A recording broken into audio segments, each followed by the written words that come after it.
এটা একটা শাশুড়ি ও বৌমার মজার গল্প।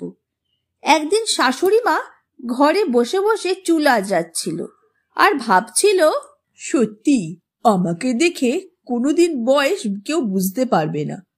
আমার যে একটা ছেলে আছে আর ছেলের বউ আছে, তা তো কাউকে না বললে কেউ বিশ্বাসই করবে না। এখনো যা গায়ের রং আর মাথার চুল আছে, তা আচ্ছা আচ্ছা মেয়েদের নেই। যাই হোক, আমাকে দেখে যাই বয়স মনে হোক না কেন, আসলে আমার বয়স ওই 27 বছরই লাগে। শাশুড়ি মা এইসব কথা ভাবতে লাগলো। এমন সময় তার বৌমা তাকে ডাকতে এলো। মা, ও মা, চলুন, আমি তৈরি হয়ে গেছি। প্রথমে একটু বাজার করব, তারপর বাইরে একটু খাওয়া দাওয়া করব, তারপর বাড়ি আসবো। ঠিক আছে মা? আমার যে কি মজা হচ্ছে মা, কি বলবো। এই প্রথম আমি আপনার সাথে বাজারে যাচ্ছি। দাঁড়াও বৌমা, দাঁড়াও, একটা কথা বলি। তুমি আমাকে রাস্তার মধ্যে মা বলে ডাকবে না। আমাকে দেখে তোমার বয়সী লাগে, আর তুমি যদি বাজারে সবার সামনে আমাকে মা বলে ডাকো, তাহলে সবাই আমাকে বুড়ি ভাববে। কিন্তু আমি তো আর বুড়ি নই। আমার গায়ের রং, চুল সবই তো এখনকার মেয়েদের মতনই, তাই না? যাই হোক, যা বললাম কথাটা মাথায় রেখো কিন্তু। মা, এসব কি বলছি? মানছি মায়ের বয়স কম, কিন্তু এখনো দেখতে অনেক সুন্দর বটে। তবে মাকে দেখে মোটেও আমার বয়সী লাগে না। মায়ের কথা তো আমি কিছুই মাথায় ঢোকাতে পারছি না। বাইরে বেরিয়ে মাকে আমি মা বলে ডাকতে পারবো না। তা কি বলবো সেটাই তো বুঝে উঠতে পারছি না। কি হলো বৌমা, চুপ করে কি ভাবছো?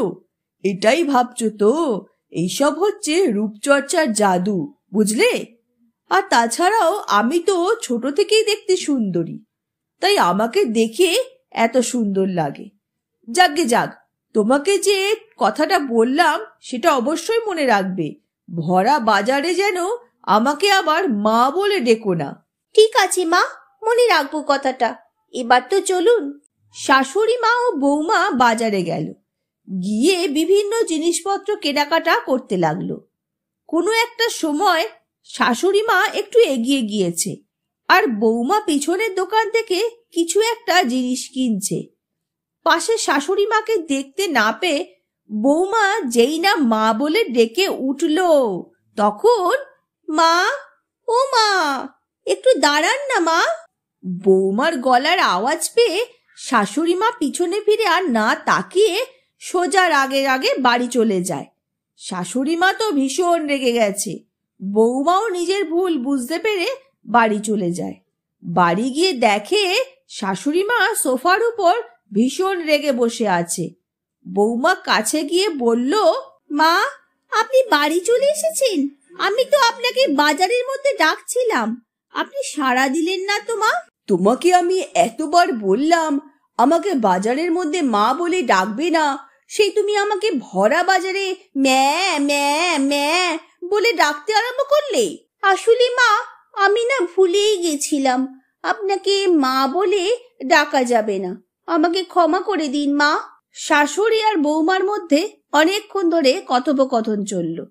শাশুড়ি মায়ের কথা হলো তার বয়স কম দেখতে লাগে বলে তাকে মা বলা যাবে না, আর বৌমা বলছে যে মা ছাড়া তাকে কি বলে ডাকবে। যাই হোক, অনেকক্ষণ কথাবার্তা চলার পর বৌমা উঠে গেল খাবারের ব্যবস্থা করতে। বৌমা বাজারে যাওয়ার আগে তো ভালো ভালো রান্না করেই রেখেছিল। সেই সব রান্নাগুলো থালায় সাজিয়ে টেবিলে এনে রাখলো আর বলল, ট্যানট্যানা, আজকে স্পেশাল মেনু আমার দিদির জন্য। আসুন দিদি, একবার থালাটার দিকে তাকিয়ে তো দেখুন, আর খেয়ে বলুন কেমন হয়েছে।